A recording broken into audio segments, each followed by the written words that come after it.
Познавам Розмари от 20 на години, може би, чрез татко й, светла му памет, който беше много добър мой приятел и колега в Радио Свободна Европа. Известният Йордан Демео, журналист, сценарист, човек с голямо сърце за културата. Данчо, ти сигурно гледаш сега от някъде. Ето виж колко близо е тупнала твоята круша. Надявам се, че той е много щастлив с това, което направи Розми. Тази вечер със сигурност вие ще си легнете с книгата в главата, с гласа на Меглена Караламбова, която ще чете. Заповядай, Меги.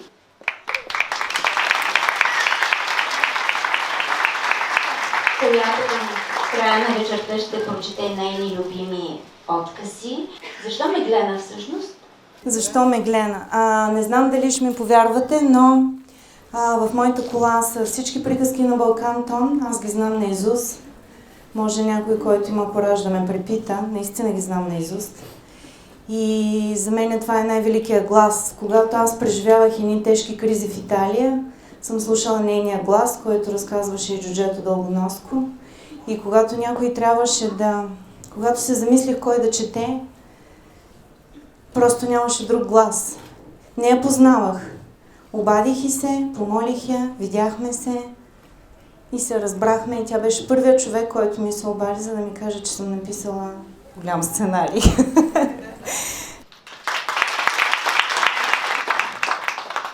Езика на книгата е уникален.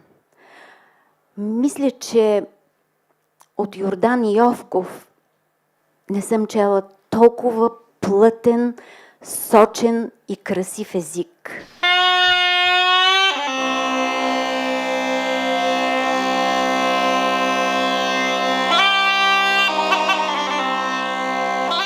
Почти седмица, откакто Райна живееше в къщата й. Беше свикнала да се буди от тракането на стана сутрин. Стойна тъчеше сватбен килим за внучка си.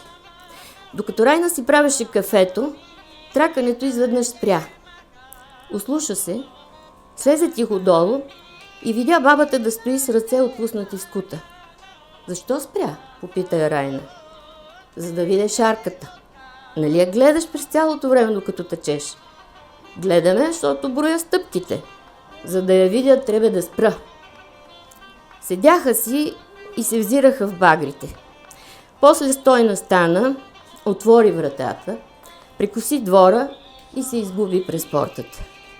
Вечерта се върна с китка елхови клонки, сложи я до стана и си легна рано. На другия ден Райна се събуди от тракането. Като слезе долу и погледна, дъхът й спря. В килима изгряваше нова шарка. Светеше. До тук все по две ги редеше. Тази беше в средата. Мислих, че ще ги течеш все по две. То е сватбен килим. Трябва да се втече и обич. Нали са двама тия, дето се женят и ми каза, че течеш шарките и на единия и на другия. Ама в сватбите едно и едно прави едно. Ако прави две, е на разлък. Зато и накрая има една шарка, да ги събира. Райна я гледаше като омагьосана. Тази шарка, последната, беше като слънце. Червено, лилаво и оранжево се пресукваха и изпиваха очите. Къде ходи вчера, попита. Горе на пасището, рече Стойна. Защо? Да диря багрите. И какво има горе? Нищо. Преди 60 години там срещнах Радой.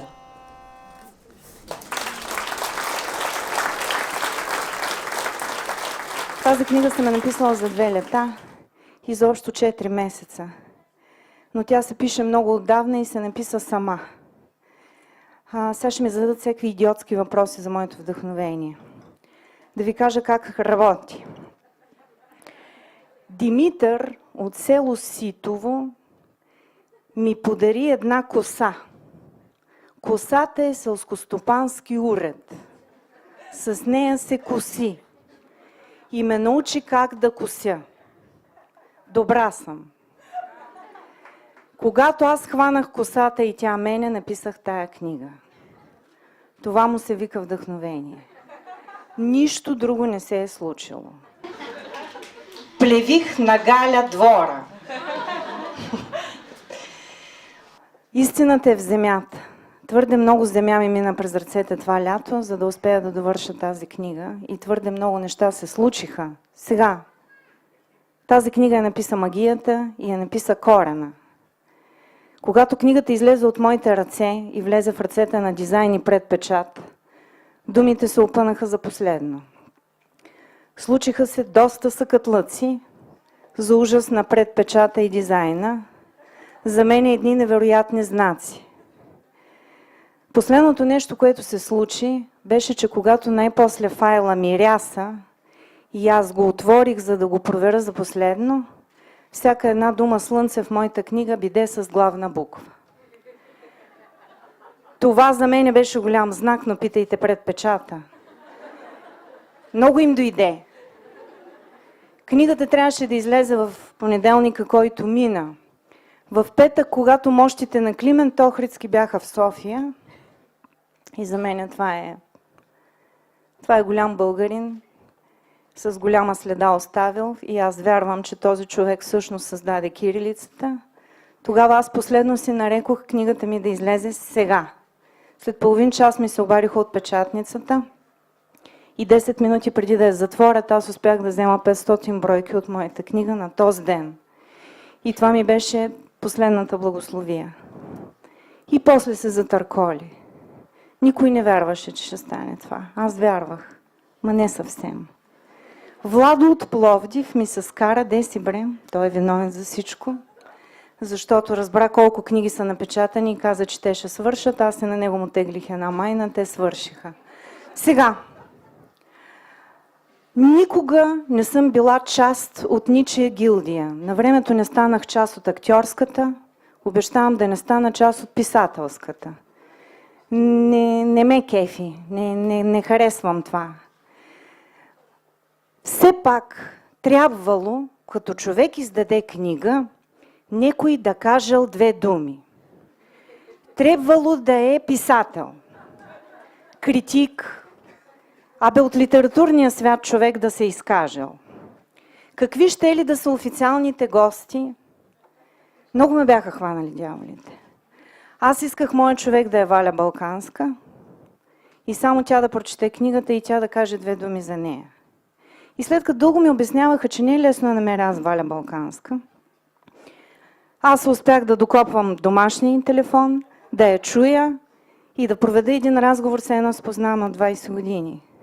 И това беше изключително за мен и много ти благодаря за това. След 2 дена я видях в София, връчих и тая книга и после се чухме и после тя ми написа едно нещо, което аз ще публикувам, което ми го е посветило и за мен е чест.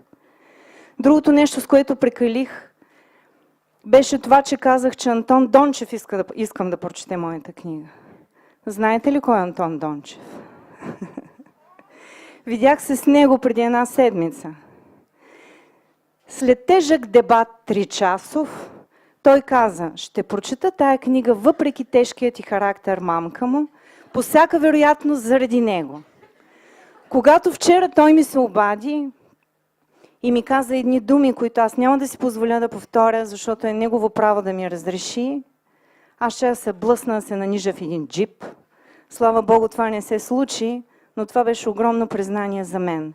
Той каза веднага да разкарам думата роман от тази книга, защото с този роман съм се много издънила и тази дума няма място там и че думата е сказание. И трябва да ви кажа, че аз 1 месец търсих думата, която да сложа, защото никой не може да отговори до ден днешен тая книга, що е. Не знаеме какъв жанр е, не знаеме какво става. Та е сказание и требник. И още едно нещо имам, което искам да споделя и съм достатъчно нахална да го направя. Преди 2 дена аз отидох за да занеса лично поканата, с която исках да поканя своя мастър, Стефан Данаилов. Отидох долу на пропуска, на неговия вход и просто се качих горе. Звъннах му на вратата, намерихме се в хола, той ми тегли една страшна майна, след което седнахме и четохме 2 часа. И толкова много сила ми е дал, че не мога да ви опиша. И ще ви кажа по какво се разбира големия човек, че изредих няколко. Големият човек се познава по това, че можеш винаги да му намериш домашния телефон, той да си го вдигне и че можеш да провереш с него един човешки разговор. Това са големите хора, да знаете.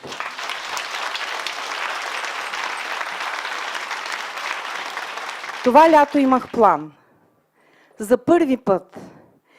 Винаги съм се подигравала на хората, които имат план. Смятам, че те се лишават от приключение. Това лято имах план да пиша книга. Може си представите. Ще бъда писател и 4 месеца ще пиша в природа. Господ се спука от смях на едно място и се затърколиха едни разни работи. Сега искам да се обърна към любимите си езотерици.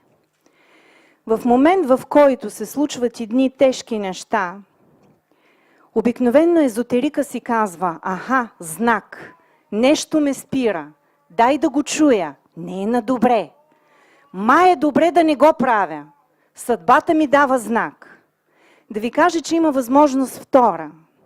Същата тази съдба ми праща изпитание. Последно. И трябва да преодолея едни неща, за да я има и тая ми рожба. И съм го направила. Та да знаете, че има възможност втора. Каквото и да става, когато сте решили. В момента съм в постродилна депресия. Много внимавайте, ще мога да бъда много зла. Изнервено ми е. Толкова се радвам да ви видя и толкова съм щастлива и искам само да ви кажа, че всички лица, които виждам тук, от които познавам огромно количество, които са били по обряди, по семинари, благодаря ви, защото заради вас успявам да живея достойно. И когато Антон Дончев ме попита: от какво се храниш, бе, моето момиче? И аз му отговорих: от вещерлък.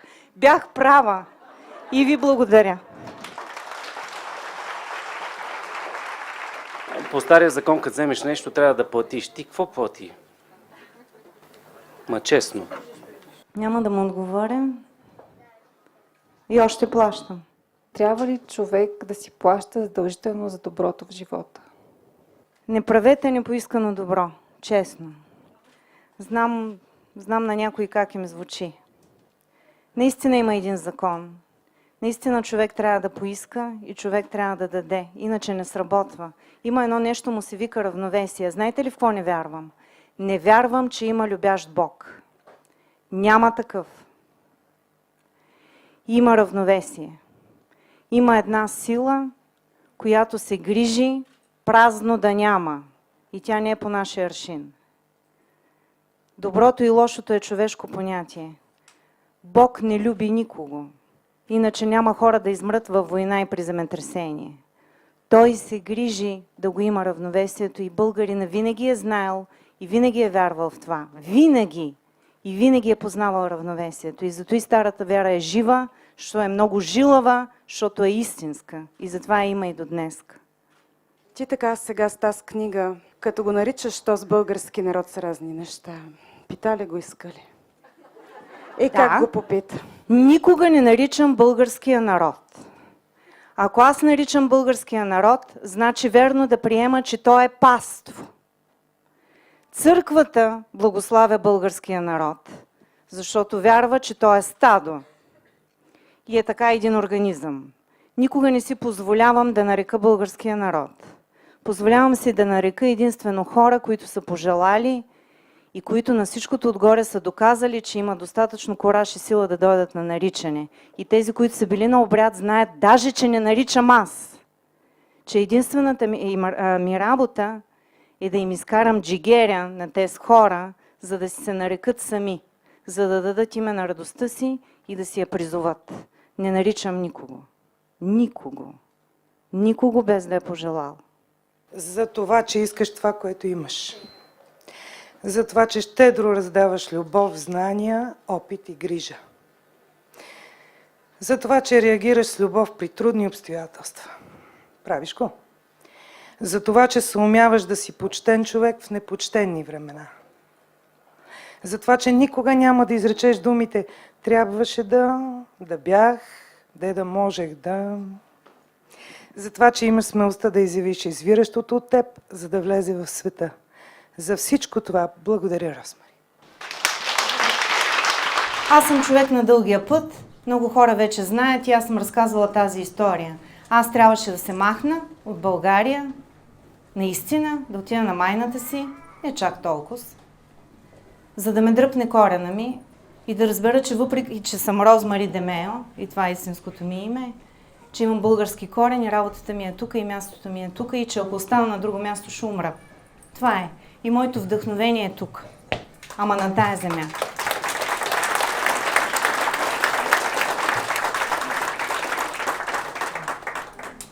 Ти ли си писала книгата или някой ти е цитирал?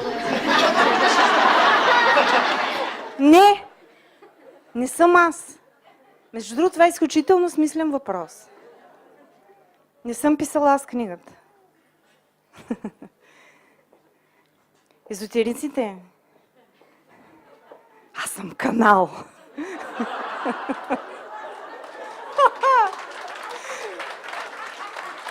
Глупости.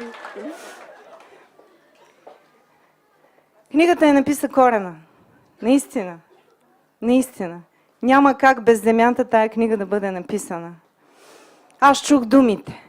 Сега, много хора наистина обсъждат език. На какъв език е написана тази книга и как едно топличко име, такова едно добре име вътре. Да ви кажа какъв е език. Езика е български. Просто няма една чужда дума, освен думата роман, която Антон Дончев надуши в светкавично и каза се разкара веднага. Единствената чужда дума в тази книга. Наличието само на някои турцизми е такова, защото така говорят едни баби. Но вътре има само български думи, само български.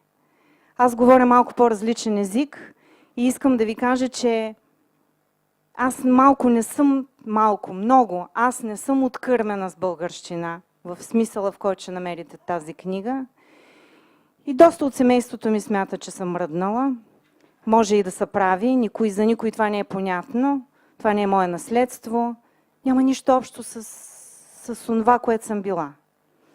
С онова, което съм израснала, нали, майко? Затова казвам, че просто се случи. И книгата се написа сама. Пък който както иска. Не съм я писала аз. И ти благодаря. Така е. Сестра ми. Сега всички ще видите корена, т.е. издънката на този корен. Да. Мариано. Аз искам да благодаря на сестра ми, която ще запази до известна степен корена за моите деца, говоря. Защото първо тя направи много кратка вметка, че в нейното семейство тази българщина и този корен не е бил чак толкова важен. Нашия баща направи един спектакъл "И аз съм Америка". Ние сме израснали с джаз, ние сме израснали с съвсем друга култура в къщи. И това, което прави тя, е коренно различно от това, което са ни учили в къщи и това, което съм аз. Аз не живея в България и се чувствам прекрасно. И съм супер благодарна на Розмари за тази книга, защото моите деца четат и говорят български и те ще запазят този корен благодарение на тая книга. Аз сега ме обещай. Да. Кажи обещавам. Да, обещавам.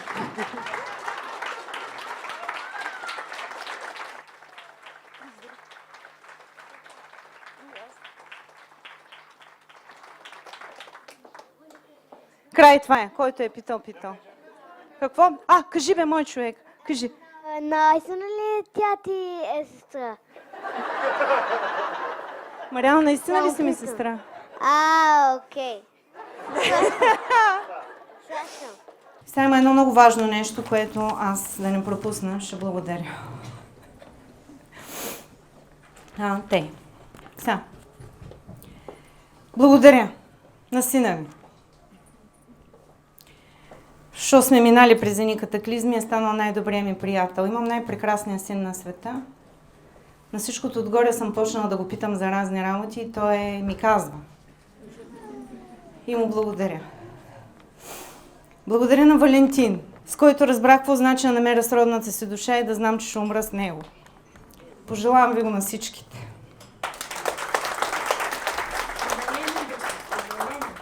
Споделена. На радост. Радост е едно чудо, което съм срещнала на един плаж преди много време. Това е човека, който направи дизайна на корицата и човека, който от 2 думи разбра кой е моя Господ. И на дъщеря, и на мъжа й. Това са нашите приятели. Благодаря на Златна Костова, която е спечелила изключителна битка в живота си. И първият човек, за който се сетих, че ще води моето представение, е Златна, и тя се озова веднага. Много й благодаря. Благодаря на Ганди. Това е Ганета Сагова, която е издател на 8, с която на времето се скарахме, че аз употребявам толкова свободно думата магия и на всичкото отгоре и се кефе.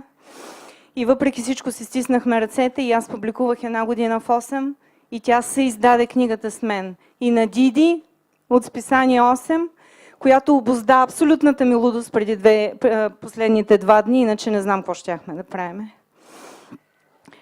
На Камелия Станчева, която е вселенски пиар. Знаете ли какво е? Значи тя както се грижи всичко да е подред и да има и читави хора, ето е моята Камелия. Това е един от най-свестните хора, които познавам. Има хора, които я познават, които мислят, че е много тежък характер. Много я обичам и са прави. Тъй, благодаря на Майка. Майка продължава да ме обича въпреки всичко, нали, Майко? Тъй, Мариана не се хили. Така, на баба ми, която е моят човек. Това е нейната майка, която ще стане 96 години. Бабьов. На сестра ми, която се грижи винаги за достатъчното количество болка, за което татко е говорил, и тя се грижи винаги да го изпитвам, защото не мога без тая работа. На татко, от който наследих майсторлъка да редя думите и откачения си характер. На велики археолог на София Магдалина Станчева, която беше мой приятел и мой учител. Светлина по пъти. И сега благодаря на Микеле, който е моят втори съпруг, който ме отведе от България. И ако не ме беше отвел, нямаше да сме тук, нямаше да има тая книга, нямаше нищо българско да се случи и аз нямаше да си чуя корена. Благодаря на онзи ад, който ми се случи в Италия заради него. Благодаря на Микеле. Благодаря на всички, които ще прочитат тая книга и ще дарят с нея и други. Но най-вече благодаря на всички, които ще я четат на децата си и най-вече на тези, които ще направят обрядите в нея. Вече има хора, които ги правят. Това е памет, да знаете. Памет и вяра. Само така ще е живо. На тях им благодаря. Това е книга за българската вяра. Колко ни е стара вярата. Как се казва българския Господ? След 2000 наричания и доста преди това, нали знаете, доказахме как се казва българския Господ. Българския Господ се казва има някаква сила. Тази сила ще пребъде. Това е старата ни вяра, както ви казах, много жилава и заради това има и до днеска. Ненавиждам хората, които постоянно обясняват, че света е тръгнал от българите, че Господ е българин, че всичко, че българин е най-стария народ, че българския народ е най-велик. Това изключително много ме дразни. Но искам да ви кажа, че пред вас стои човек, който с всяка клетка на цялото си същество се гордее невероятно много, че е част от този народ и тая памет. Много. И ще свърша с това. Всеки път го повтарям. На корена не му пука колко милиона българи на ден казват колко е скапана държавата. Не му пука. Корена е голяма работа. Нека да си отидат. Нека да си отидат още 2 милиона. Нека да си отидат мрънкачите. Нека да останат тези, които обичат България. Но корена не се храни от точно това мрънкане. Той нищо лошо няма да му се случи. Нищичко, повярвайте ми. Обръщам се към медитиращите. Тези, които медитират за България. На корена не му пука за това. Корена ви няма нужда от никаква медитация, свързване с виш аз, Вие няма да оправите ДНК-то на България. Това не става с медитация. Почитайте си корена да ви кажа как става. Пейте си българските песни, говорете си български език, не го цапайте. Научете тая пуста неродена мома да я разказвате на децата си, а не за пепеляшка. Кръщавайте децата си с българските имена. Това значи да си почиташ корена. Най-страшно е, когато спреш да забелязваш някого. Не говорите български, да знаете. Не защото мразите този език, не го знаете. Цапате го. Съберете си акъла и говорете на български. Ей, това е почит. Ей, това е обич. Грижете се за корена си, за да се грижи той за вас. Така сработва и така ще бъде България. Валя, ти си. Когато я видях в кемпинг Зографски и тя вика: Валя, искам нещо да кажеш за една книга. Какво аз да ти кажа за книгата? Нито я знам, нито съм чела. И даже не те познавам. Когато прочетеш, казва, книгата ще те изпратя и ще разбереш коя са. Няма да говоря за книгата, но аз си пожелавам силата и здравето на родовските скали и годините на орлите и да напише много, много още книги. Не една и две, не и три. Много повече, защото тя умее.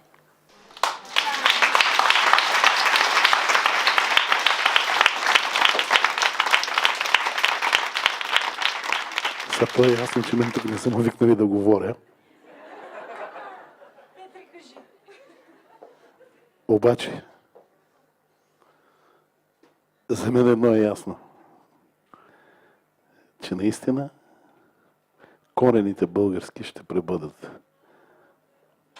Защото това е генофонда, който трябва да носи една майка, една жена. И тогава, когато трябва да избяга и да се скрие, тя ще се скрие. И тогава, когато трябва да драска и да хапе, ще хапе и ще драска. И всичко останало, за да остане детето и живо. Щастлив съм, че съм тук, защото, да ви кажа честно, май много не изгарях да съм тук. Цялата работа стана така, че нещо говореха. И да казва, трябва да отидем тук за една книга и викам, само тук тия писателки напоследък ми дойдоха повечко. Обаче, сега ми е добре.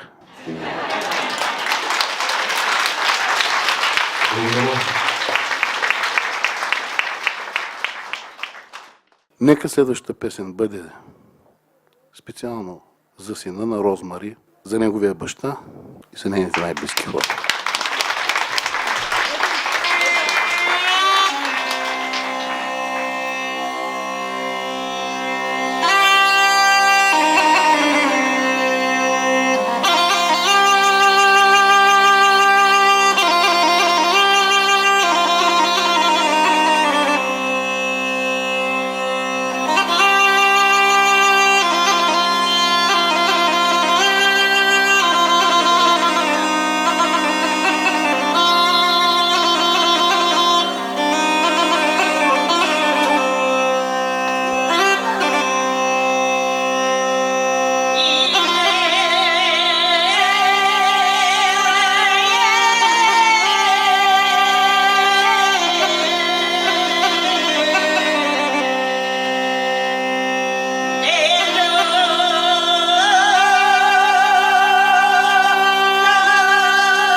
Както всички разбрахте, аз съм сина на Розмари. Сина съм и на човека, с когото свързвам последната песен. За мен е огромна чест да чуя тази песен на живо. Ще те помоля да дойдеш при мен. Това е Даяна. Тя е моята половинка. Тези неща по принцип се пазят в тайна известно време, но не смятам, че има по-добър момент от този, след като е изпята тази песен. Скоро беше, когато аз се разделих с баща си. След няколко месеца е мой ред да стана баща и това ще е майката на моето дете. Ставам баба!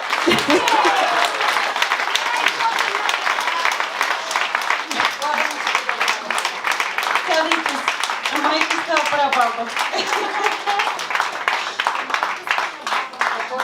Ти представяш на 46. Майка стана баба на тази възраст. Майката също. И тя наистина на тази възраст стана баба. Ей, това е. Благодаря ви. шарени и споделени. Както свършва всеки един обряд, в името на Бога, душата ми и земята българска, благодаря ви, че бяхте.